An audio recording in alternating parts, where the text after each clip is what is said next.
wala pong makapenetrate na Christians. They were underground, they couldn't even have Bible studies. Yung parang open, oo. No. But no, because I had a dream, I know the Lord showed me a vision. There was this gawain na something very, di mo in Jesus' name. Wala silang ginagawa. And then, pinakita ng Lord sa akin yun. And then when we started the concert, yes. When the Lord prompted me to take off my sandals and I was declaring the praise, Holy Ground, hindi namin alam na nung sinabi ni Elise sa kasama natin, tumayong tatlo. Nasa Chicago na si Elise.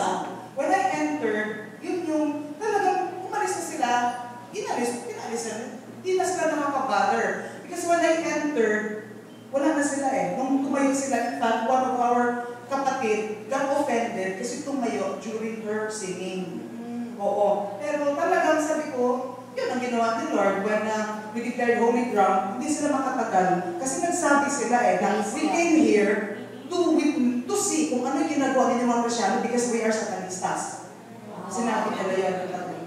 So wala, hindi nila kinaya. We know that the power of God, the presence of the Lord was with us. Yes, amen.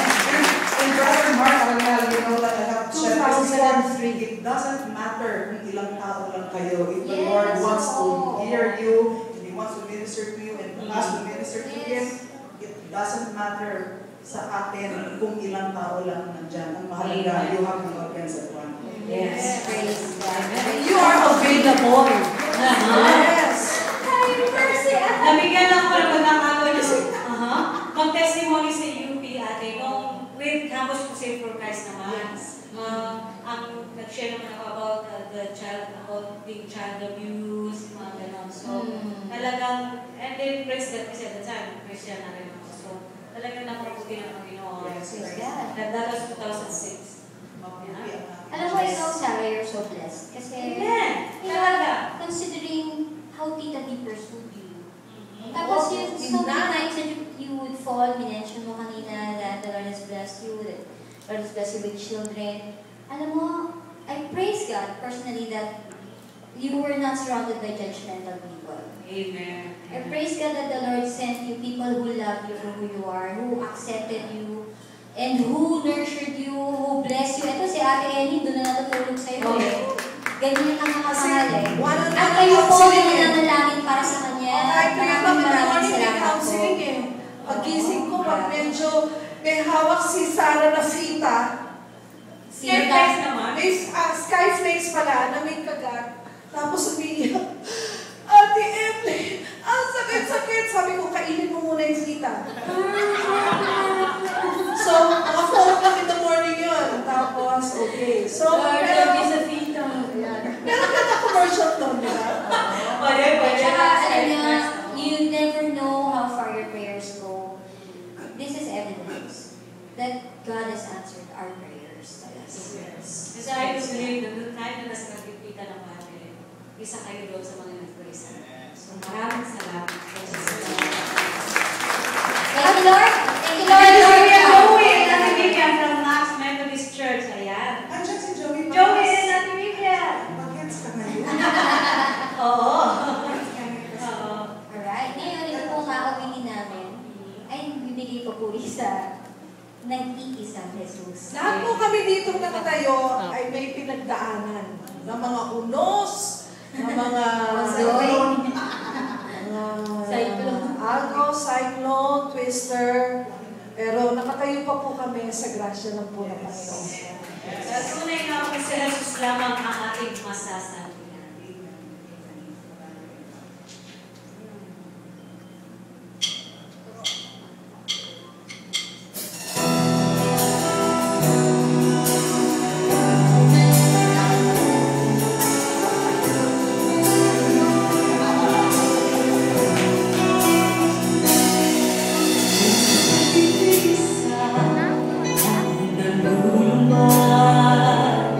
Dahil sa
pray.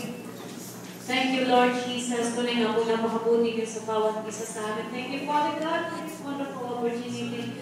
And thank you, Lord, because tumabi ng magandang araw, Panginoon, na ibinigay niyo sa amin, o sa akin, Panginoon, na makasama ko sila, sa lagi ko sila, Evelyn, Jim Nicholas, Panginoon, at ang iba pa, Panginoon. Thank you, Lord, alam ko lang na dito accident yung Father. Thank you, Father God. At right now po, alam ko po na hindi ito accident eh. At kung hindi niyo po naranasan, isuko ang buhay niyo sa Panginoon, ito na po yung pagkakataon ito. Sabi nga ni Kuya Bill, huwag mo nang ipabol pagbukas, samantalitin mo na yung pagkakataon ito. And I know na lahat tayo kilala natin sa Jesus, but then that question is, naisuko mo na ba 100% ang buhay mo? Ipinagkatiwala mo na ba sa Kanya? And if your prayer says, yes, Lord, sa oras na ito, gusto ko nang isuko ang buhay ko sa iyo, ikaw na ang mag-aral sa akin. Ikaw na ang kumili sa buhay ko dahil pagod na ako. Ito na po yung pagkakataon nito. Ang nais ko lang gawin nyo, just raise your hands. Pwede niyo po itaas ang inyong kamay. Sino po sa inyo yung nais nyo tanggapin ng Panginoon at sinasabi, Lord, kailangan kita sa buhay ko. Suko na ako. Just raise your hands and Ate Dulce will pray for us. Just raise your hands. Sino po sa inyo? Hallelujah. Sige po, Ate Dulce. Maraming salamat po, Panginoon, sa oras na ito, Lord, na ibigay niyo sa aming lahat.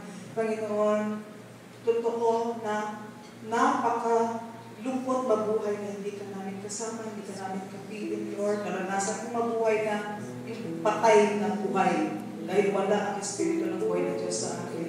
And totoo po na magmula ng sinuko kong buhay sa Panginoon Jesus, nabuhay ako, nagkakaroon ng excitement sa bawat paggising sa umaga. Hindi ko nahihingan ng magpakamatay dahil alam ko na nagiging exciting ang bawat araw nang makilala ko ang Panginoon.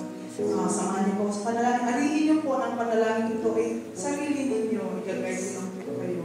Sabihin po natin, Panginoong Jesus, lumalapit po ako sa inyo. Nagpapakumbaba. Humihingi ng kapatawaran sa lahat ng aking mga kasalanan. Inaamin ko po, nagkasala. Isinusuko ko po sa inyo ang lahat-lahat. Patawarin niyo po ako sa mga kasalanan. Kasalanang nagawa at mga kasalanan na mana ko pa sa aking mga magulang.